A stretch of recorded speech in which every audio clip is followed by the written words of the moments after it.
Hello everyone, I hope you're going well. Today I will teach you how to create a plan during your chess games, and for doing that I will actually show you a game played by Gukesh. So before the game starts, make sure to just subscribe to the channel, and if of course you're interested in some opening theory chess books or also some middle games about tactics and strategy chess books, all the links are of course in the description. So before I show you the game, I will show you a small tactical puzzle that I really enjoy. It is with the Reti opening. So knight f3, d5, g3, c5, bishop g2, knight c6. So this is not a line that I will usually show to people because I'm playing that, but basically there is a very funny line based on bishop f5. So c4, and of course if you take, there are some problems with d5, and that is the line that I want to show you. There is actually knight b4 threatening a fork over here. But there is actually a very strong tactical idea, which is castle, and keep that idea in mind. Because if knight c2, I can actually play g4 and attack the bishop, which is actually causing some troubles to the knight on c2. And if the knight takes a rook, I can take there, and of course, the knight is trapped forever. I will play knight c3, bishop f4, etc. So that is, of course, the easy line. But bishop g6, knight e5, and now what happens if you take the rook? I won't show you the answer. Hopefully, you can answer me in the commentaries and give me what is now the winning move for white. But now let's just start with the game. So that is a game played by Gukesh on lichess.org against the FIDE master chess 06 Suleiman, or Suleiman underscore chess 06. And basically, the game starts like that. So if I remember correctly, I remember that eventually the times were shown. I don't know why somehow Lichess doesn't want to show me them right now, but it's not a problem. In every case, we will see how actually Gukesh used an easy opening like the London system. The link is in the description, and we will see how he actually created a good plan and followed of course, his plan to win the game. So d4, d5, knight f3, knight f6, and bishop f4, the classical London system. We can, of course, nowadays play with c4, etc., but it's okay. Bishop f5, e3. So Gukesh has a very strong center, and basically we can see that all his pieces are aiming on the e5 square. So now he will try to just put his pieces there to either put some pressure on the king side, because let's say, for example, the knight is on e5, the knight might actually be able to put a lot of pressure on the king's side, but also on the queen's side. So this is the type of move that we call a flexible move. Playing knight e5 is a flexible move. So c4 was played, striking in the center, but why? Because Gukesh sees that he has, a big center, and black has also a big center, so he just wants to trade off black's big center for a side pawn. Of course, if now black takes, white is almost winning strategically because white has a huge center and more space in the center. White has a pawn on his fourth rank, and black doesn't have a pawn on his fourth rank. So c6 was played.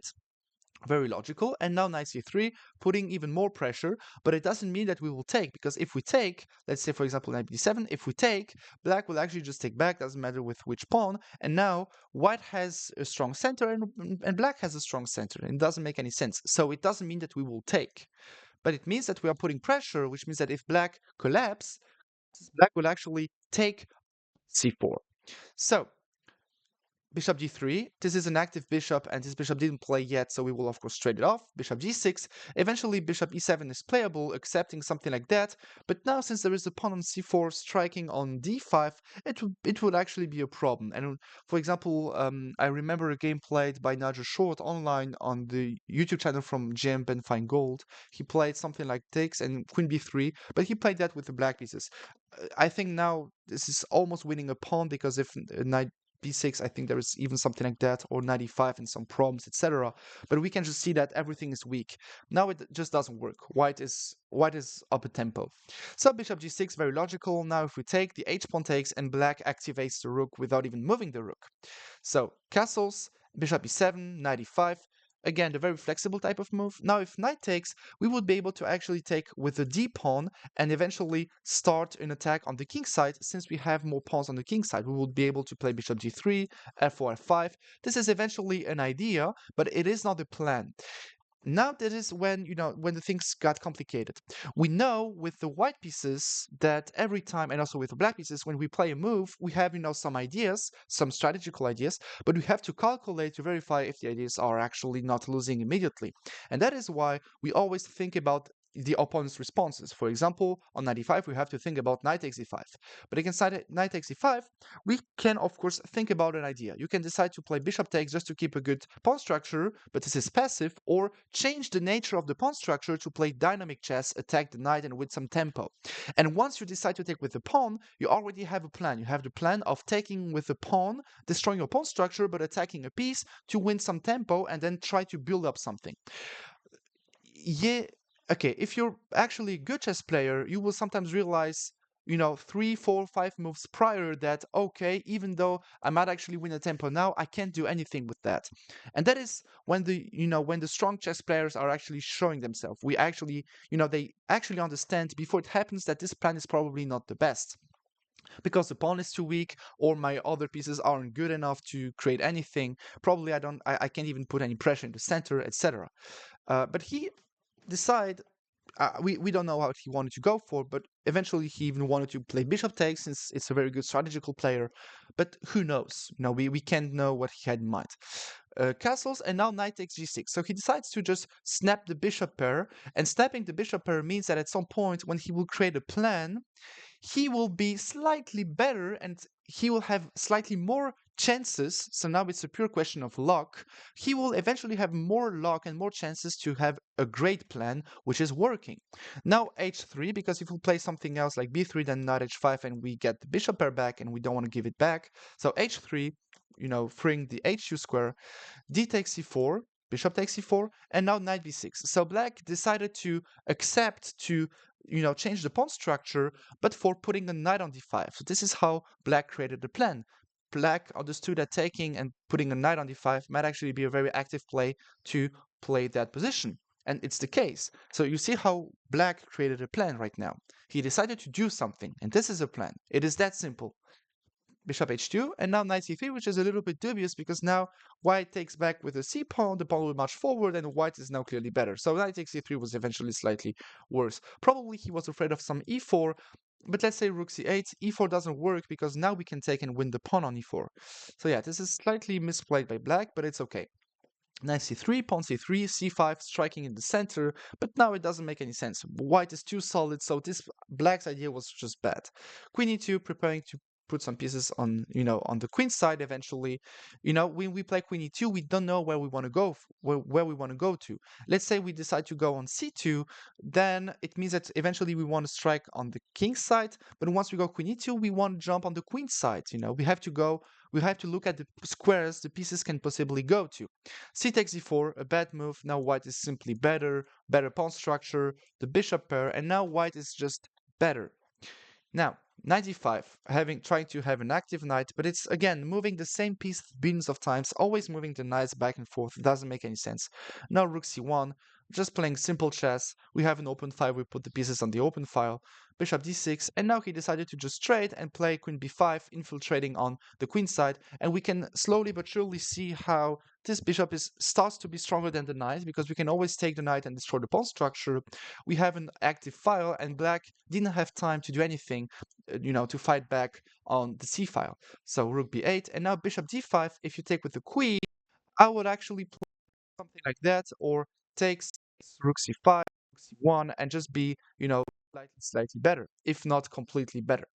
So, yeah, so let's go back. So e takes e5, and now rook c5, striking again the pawn on d5, rook fd8, rook fc1, and we see that, everything made sense. We cannot decide when we start a game that we want to reach a position like that, but we have to see and look at the opponent's plan. And that is why chess is so difficult at some point. Okay, not at our level, but at 24, 2500 level, it's difficult because players will actually play very good plans which won't allow you to create good plans either.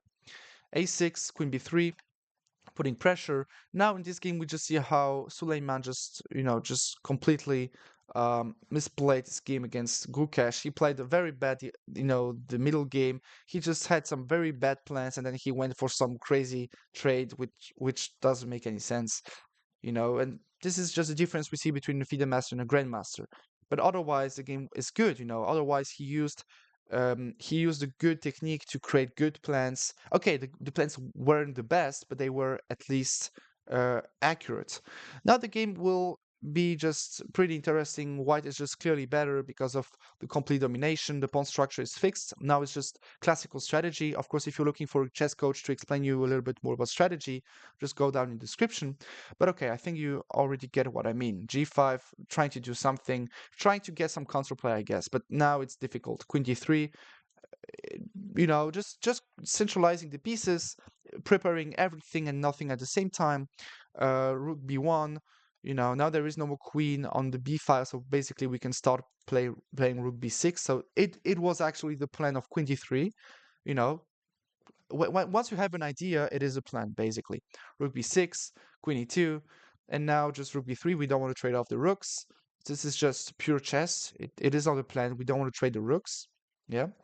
Queen f3, queen e6, queen g3, attacking the weaknesses. It is pure strategy. It is not a plan. Queen f6 defending. It is not a plan. It is pure tactic. You have to defend something. King h2, improving the king. It is strategy because there is no more rook on the first rank, so we have to improve the king so that no checks will ever disturb the king. So it is strategy. Queen e7, rook d3. This is a little bit waiting just to see where black's pieces will go. So this is strategy. Queen f6, rook b3, queen e7, rook c2. We don't want to repeat the position. So pure strategy again. We will eventually, at some point, improve the position of the rooks. Queen f6, rook cb2. The rooks were improved. This is tactic. Queen e7, rook b7, now tactic again. If rook takes, queen takes e6 in the end. This is exactly what happened. And we see that without even putting any effort in it. We just had to play some classical moves, slow chess, preparation type of chess.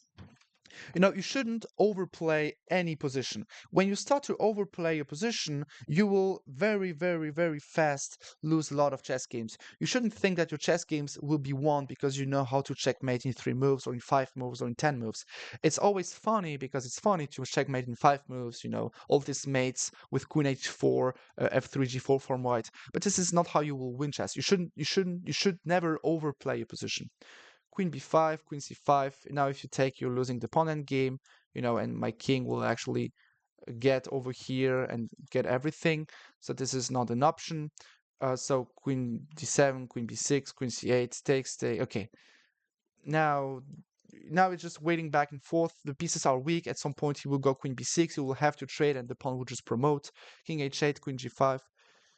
If he had tried f6, then again queen e6, and all the weaknesses are getting attacked, and it's very difficult to make a move. If you move the king somewhere, you lose, and if you have to wait like that, you will always lose a pawn. This is never an option.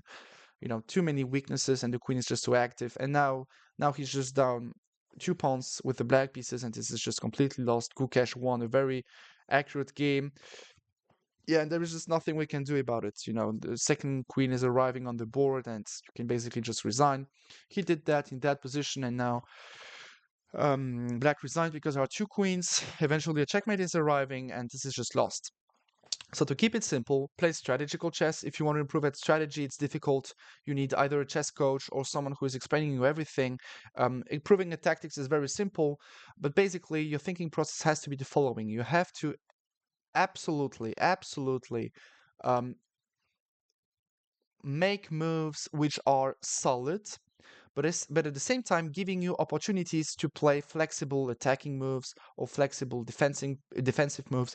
You actually have to think about everything at the same time without overreacting, overplaying. It's not because your opponent went for a move that you didn't see that the game is lost, or you should play more active, or you should start to panic, because it's not how chess works. You should really take your time. If you have any more questions, just let me know in the commentaries.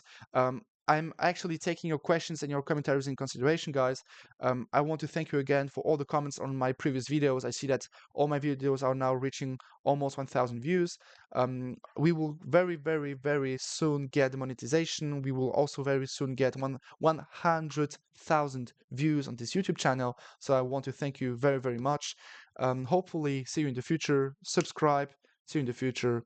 Take care.